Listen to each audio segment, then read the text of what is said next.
Olá, nono ano, tudo bem com vocês? Hoje, na nossa aula de português, nós vamos dar continuidade aos pronomes relativos que nós estudamos na videoaula passada, tá certo? Vamos comigo? Vamos estudar?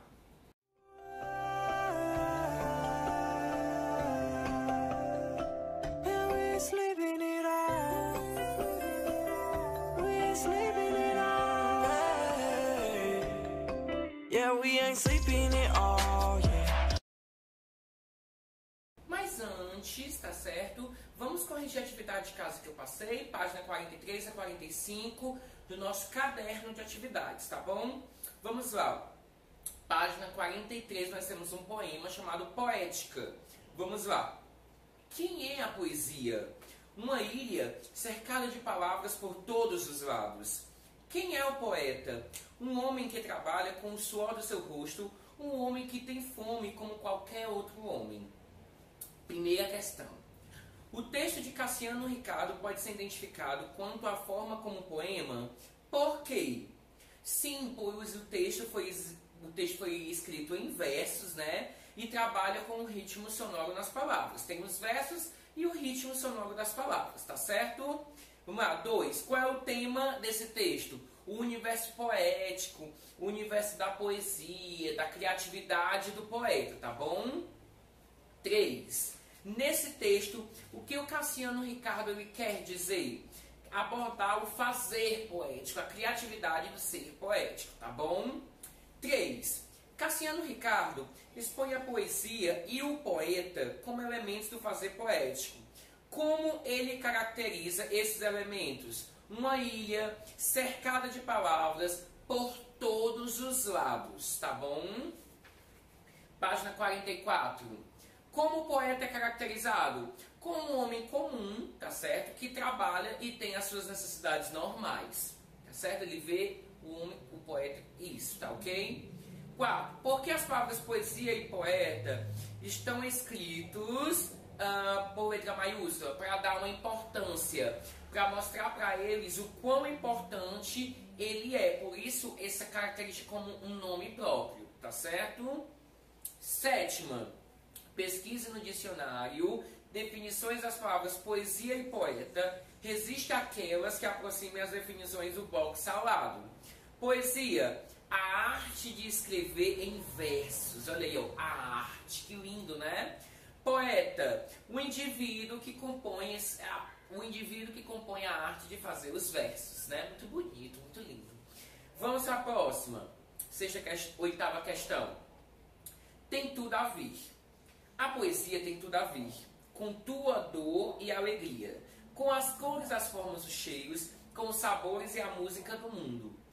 A poesia tem tudo a ver com o sorriso da criança, o diálogo dos namorados, as lágrimas diante da morte, os olhos pedindo pão. A poesia tem tudo a ver com a plumagem, o voo e o canto, a veloz acrobacia dos peixes, as cores todas do arco-íris, o ritmo dos rios e das cachoeiras, o brilho da lua, do sol e das estrelas, a explosão em verde em flores e frutos. A poesia é só abrir os olhos e ver. Tem tudo a ver com tudo. Bonita, né, a poesia? O que significa tem tudo a ver com tudo? Semelhante, estar relacionado, parecer com alguma coisa a ser comum, tá certo? 10. Na primeira estrofe, alguns termos estão associados a 5 sentidos. A gente vai descobrir que sentidos são esses, tá? Ao olfato, qual é? Cheiro, tá bom? A visão, cores. Ao tato, formas. Ao paladar, sabores. E a audição, música. Releia o trecho a seguir. A poesia tem tudo a ver com a plumagem, o voo e o canto. Embora não seja explicitado no poema, podemos identificar que os elementos destacados se referem a algum animal. Que animal é esse? Se refere a alguma ave, algum determinado pássaro, tá certo? Por que o autor a poesia como animal? Porque o animal, o pássaro, ele é livre para voar, para fazer o que quiser. Assim é a poesia. A poesia nós temos a famosa chamada liberdade poética. Então é como se fosse a ave, o pássaro, livre, tá certo? Para eu fazer o que eu quiser, pincelar a minha forma de escrever do jeito que eu quero. É isso que ele está querendo dizer. Relacione a estrofe à ideia geral nela contida. Sentimentos e percepções. A. Tudo é poesia. E. Movimento e liberdade. C. Natureza. D. E emoções. B. Como é que a ordem vai ficar? A, R, C, D e B. Tá certo? Vamos para a nossa aula de hoje. Vamos lá. Gente, hoje nós vamos dar continuidade aos pronomes relativos, tá certo? Nós estudamos nas videoaulas passadas os pronomes relativos invariáveis. Hoje nós vamos estudar os pronomes relativos variáveis, tá certo? Nós vamos começar com os quais, as quais, tá certo? O qual, as quais, a qual e as quais, tá bom? Vamos lá começar. Esses pronomes relativos, eles já começam parecido com o pronome invariável que eles são utilizados, tá certo? Para representar pessoas, para saber de pessoas, tá certo? Dá uma olhadinha. Nós utilizamos para se referir, como eu falei, a pessoas e a qualquer outra coisa. Tá certo? Ele é parecido com o quê? Mas seu uso é obrigatório em alguns casos. A primeira está aí, ó. Para evitar um duplo sentido, tá certo? Olha aí, ó. Não conheço a tia do João, a qual ganhou na loteria. Tá certo? Vamos lá dar uma olhadinha nessa frase. Né? O uso desse pronome relativo que, gente, não permite saber quem ganhou na loteria. Se for o João ou a tia. Ó. Não conheço a tia do João que ganhou na loteria. Fica um duplo sentido. Então, por isso que a gente coloca a qual. Tá certo? Deu para entender, né? Próxima.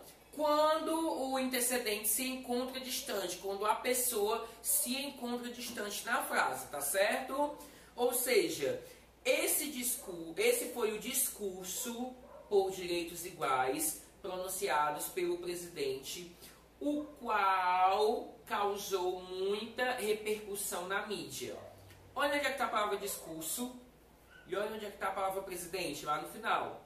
Então, tá entendendo? Quando eu me encontro distante, para eu não repetir, aí eu coloco o qual, tá certo?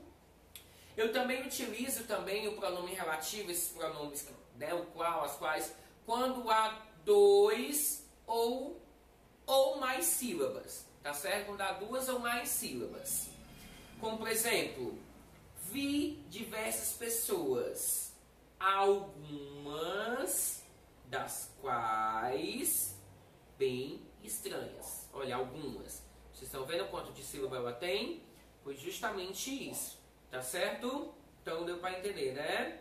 Assim também como que os pronomes relativos também a gente varia também os variáveis, né? A gente pode ser antecedido de preposição, tá certo? Olha, as pessoas perante as quais nos curvamos são dignas. Perante, ele é uma preposição.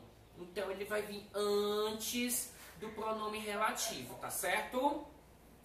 Agora nós vamos ler, gente, o pronome relativo invariável cuja.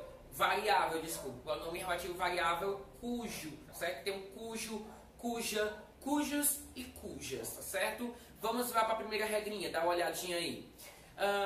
Os pronomes relativos, esses cujo, cujos, cujas e cujas, né? Ele demonstra posse e se refere ao nome antecedente, tá certo? Nós chamamos de ser possuidor. E tem um nome também consequente, que também chamamos de ser possuído. E eles concordam em gênero e número, tá certo? Olha o exemplo. Existem mulheres cujas qualidades são invejáveis, tá? Olha, existem mulheres cujas, mulheres está no plural, tá certo? Então, se está no plural, vai ser cujas, plural, tá bom? Então, deu para entender, né? De vez em quando, esses pronomes, eles podem causar alguma dúvida, tá certo? Como assim, Samuel? Eu não entendi, que dúvida é essa? Pois vamos ver o exemplo aí. Vamos lá. Essas dúvidas nós podemos dizer que é na construção do período, tá certo? Olha como é que vai ficar, ó. A mãe tinha um filho doente. a mãe atravessava o rio em busca de um especialista.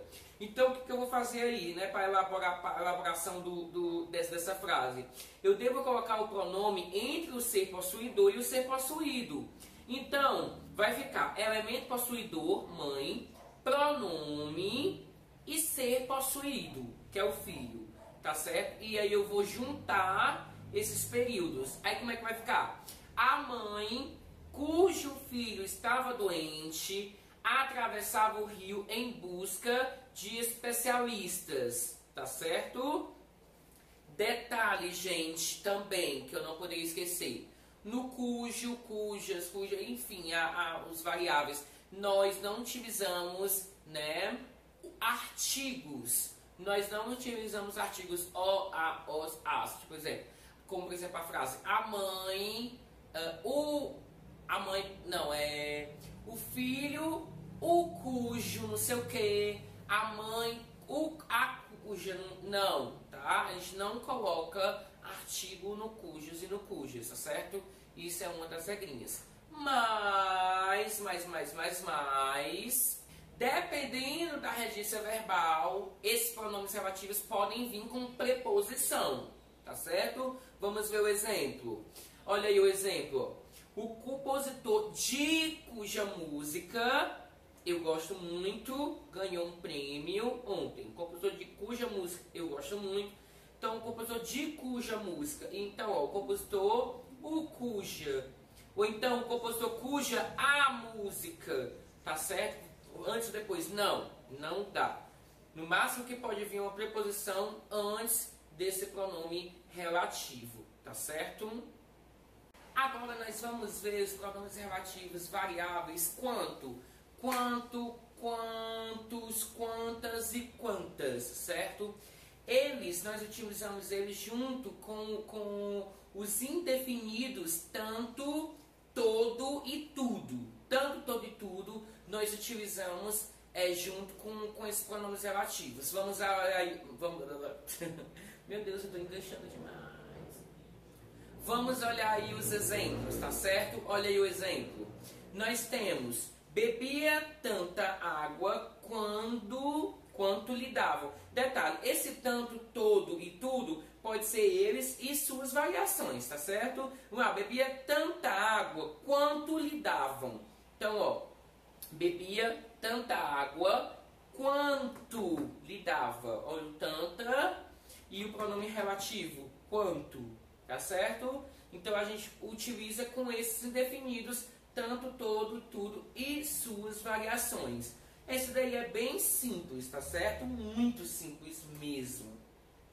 Para casa, gente, eu vou passar a página 39 a 40 do livro e a página 46 a 48 do nosso caderno de atividades. Vamos lá.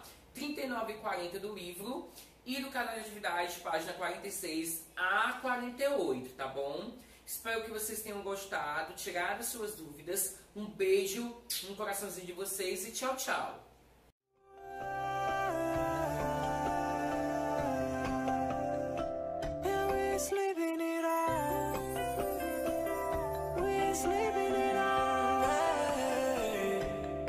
Yeah, we ain't sleeping it all.